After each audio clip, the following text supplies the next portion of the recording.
तो जीवन और मृत्यु का सच क्या है? जीवन क्या है? मृत्यु क्या है? कहते हैं उसको मौत आ गई। आपने बहुत सुना होगा अकाल मौत, अकाल मृत्यु, बेमौत, मर गया बेचारा। तो ये जीवन और मृत्यु का जो मिथक है ये आखिर है क्या? इसके बीच की सच्चाई क्या है? जीवन ज्यादा कठिन है या मृत्यु ज्यादा कठिन है, मौत ज्यादा कठिन है? और अगर हम बाबा को मानते हैं या हम भक्ति करते हैं या हम किसी भी इष्ट को, देवी देवता को मानते हैं, उनकी पूजा करते हैं, तो हमारे लिए जीवन और मृत्यु का भेद क्या होगा? उनकी हम पर क्या कृपा होगी? जीवन और मृत्यु के इस भेद में क्या रहस्य है? तो चलिए आज जानते हैं इसी वीडियो में, इस सारे रहस्य को, इस सभी के बारे में जानेंगे। और साथ बने रहिएगा क्योंकि आज मैं आपको व्याख्या करने वाला हूँ एक एक करके इस सब चीज़ों के बारे में। तो जीवन और मृत्यु के भेद के बारे में जानने के लिए इस वीडियो को लास्ट तक देखते रहिएगा। चैनल को सब्सक्राइब कर शेयर करते रहिए और बाबा की अलख जगाते रहिएगा। ठीक है? बाकी कोई भी आवाज़ आती है, मेरे आवाज़ के अलावा कोई भी आवाज़ बिल्कुल भी ध्यान मत दीजिएगा, क्योंकि मैंने आपको हमेशा बताया है कि मैं कोई सेटअप लेके नहीं बैठता हूँ। मैं एक बिल्कुल बाबा का छोटा सा सेवक हूँ, बाबा का ध्यान करता हूँ और उसी ध्यान के हिसाब से अपने ही घर के कमरे में बैठा हुआ हूँ मैं इस वक्त, और आपके लिए ये एक ध्यान पर वीडियो बना रहा हूँ। तो ध्यान से सुनिएगा जीवन और मृत्यु का रहस्य।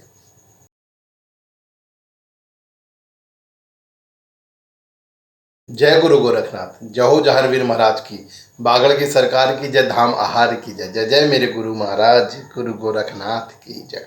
तो सभी देव सज्जनों का, देवियों का, देवताओं का और सभी दोस्तों का स्वागत है चेला गोरख का यूट्यूब चैनल, जो गुरु महाराज की कृपा से चलता है और आपके प्यार से, सपोर्ट से चलता है। तो अपना प्यार और सपोर्ट बनाते रहिएगा, सब्सक्राइब करते रहिए और शेयर करते रहिएगा, गुरु महाराज की अलख जगाते रहिएगा। तो दोस्तों बात करते हैं मृत्यु और जीवन के सत्य के बारे में। देखिए, सबसे पहली बात तो यह है कि अगर आपको मानव जीवन मिला है, अगर आप मानव हैं, मनुष्य हैं, आप इस वीडियो को देख रहे हैं, तो ये बिल्कुल आप अपने अपने गुरु महाराज का, अपने अपने देवता का, अपने अपने ईष्ट का, कुल देवता का, जिसको भी आप मानते हैं, उनका लाख लाख बार धन्यवाद कीजिएगा, क्योंकि उन्होंने आपको इस वीडियो को देखने लायक बनाया है, इसको समझने लायक बनाया है। और समझने की क्षमता केवल और केवल मनुष्यों में है, तर्क करने की क्षमता केवल और केवल मनुष्य में है। आप ये समझिए, अगर आपको मनुष्य जीवन मिला है, जो कि 84 लाख योनियों में सबसे उत्तम जीवन है, सबसे उत्कृष्ट जीवन है, अगर आपको वो मिला है, तो आपको लाख लाख धन्यवाद करना चाहिए उस परमपिता परमेश्वर का, जिसकी वजह से आपको ये जन्म मिला है। तो जाहिर सी बात है, मृत्यु और जीवन का जब भी रहस्य आएगा, तो मृत्यु और जीवन के रहस्य में जीवन उत्तम है। क्योंकि जीवन उत्तम इसलिए मैं कहता हूँ, वैसे बहुत सारे लोग बोलते हैं कि मृत्यु उत्तम है क्योंकि मृत्यु के बाद आपको प्रभु मिलते हैं, पर मैं जीवन को उत्तम इसलिए बोलता हूँ कि हाँ, ये बात अलग है कि आप प्रभु से थोड़ा सा दूर हो जाते हैं, किंतु ये भी बात बहुत सत्य है कि उसी प्रभु ने, भगवान श्री कृष्ण ने, जिनको महायोगी बोलते हैं, कर्म योगी बोलते हैं, जिनको संसार का मार्गदर्शक बोला जाता है, उन्हीं ने गीता में कहा है कि जीवन अटल सत्य है और जीवन में मेरे द्वारा भेजे हुए हर मनुष्य को मैं कर्म की शिक्षा देता हूँ कि वो अपने कर्म से अपने आने वाले सभी योनियों को उत्तम बना सकता है, वो अपने कर्म से प्रभु को पा सकता है, वो अपने कर्म से हर दूरी को मिटा सकता है, हर समाज में व्याप्त हर बुराई को मिटा सकता है। समाज में आपके जीवन में जो भी कष्ट है, जो भी आपके जीवन की परेशानियां हैं, आपके जीवन के अनर्थ पूर्ण किए हुए कार्य हैं, उनके सभी कार्यों का, उन्हीं सभी पापों का जो फल आपको मिलना है, आप अपने सत्कर्मों से उन फल को नाश कर सकते हैं। तो जीवन इसलिए बहुत उत्तम है क्योंकि प्रभु ने आपको भेजा है एक कार्य करने के लिए, एक कर्म करने के लिए, और समाज में कुछ एक स्थापित करने के लिए, उत्कर्ष, कि आप समाज के सामने एक उत्कर्ष स्थापित कर सकें, समाज के सामने एक मापदंड स्थापित कर सकें कि मुझे प्रभु ने भेजा था और देखिए मैंने मापदंड स्थापित किया है कि यही तरीका है सही जीवन का। तो इसलिए मैं जीवन को उत्कृष्ट मानता हूँ। मैं मानता हूँ कि जीवन और मृत्यु के खेल में जीवन उत्कृष्ट है। अब बात करते हैं मृत्यु की। मृत्यु क्या होती है? मैंने आपको बता दिया जीवन क्या होता है, अब मृत्यु की बात करते हैं। मृत्यु क्या होती है? मृत्यु जब भी आपकी जीवात्मा आपके इस मिट्टी के शरीर को छोड़कर दूसरे शरीर में या दूसरी योनि में या बाबा के चरणों में चली जाती है, तो उसको जो ये शरीर है इसकी मृत्यु कहा जाता है। ध्यान रखिएगा, मृत्यु आत्मा की नहीं होती है, मृत्यु शरीर की होती है। जो आपका मिट्टी का शरीर है, मृत्यु इसकी होती है, आत्मा की नहीं होती है। तो जब भी परमात्मा की आत्मा जो इसके अंदर है, जो परमात्मा का जीव इस शरीर के अंदर है, मिट्टी के शरीर के अंदर है, जब वो जीव इस शरीर को छोड़कर निकल जाता है, दूसरी योनि की तरफ चला जाता है या प्रभु के चरणों में विलीन हो जाता है, मोक्ष में प्राप्त होता है, भरपूर सत्कर्मों से निकलता हुआ पार चला जाता है, इस सागर से, जीवन रूपी भव सागर से पार चला जाता है, तो उसको इस मिट्टी के शरीर की मृत्यु कहा जाता है। आत्मा अजर अमर है। तो आप समझ सकते हैं कि प्रभु ने जो आत्मा रूपी शरीर में, आपके इस शरीर के अंदर आत्मा रूपी जीव दिया है, उसके निकलने को ही मृत्यु कहा जाता है। और एक बात और मैं बता दूं, जैसे ही मृत्यु मतलब मृत्यु होती है आपकी, वो जीव बाहर जाता है, आपके कर्मों का लेखा जोखा शुरू हो जाता है। जो भी आपने कर्म किए हैं इस संसार में, इस जीवन के अंदर, उनका सबका लेखा जोखा शुरू हो जाता है कि भैया क्या कर्म करके उतरे हो, क्या नहीं किया है, चलो अब लेखा देखा देखो।